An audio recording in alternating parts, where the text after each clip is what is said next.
Ana Payg'ambarimiz sollallohu alayhi va sallamning hayotlik vaqtlarida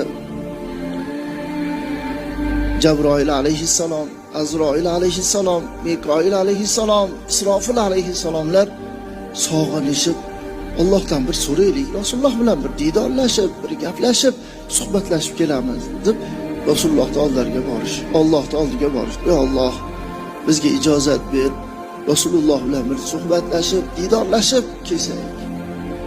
Alloh aytgan ekan, quruq qo'l bilan borgani uyatmaysizlar.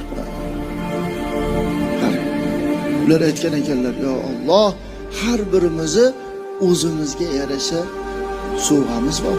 Mayli bo'lmasa bo'lsa.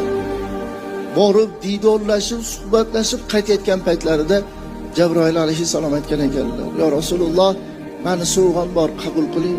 Nima u siz sovg'angiz? Sizni ummatingizdan kim kunda 10 ta salovat aytadi?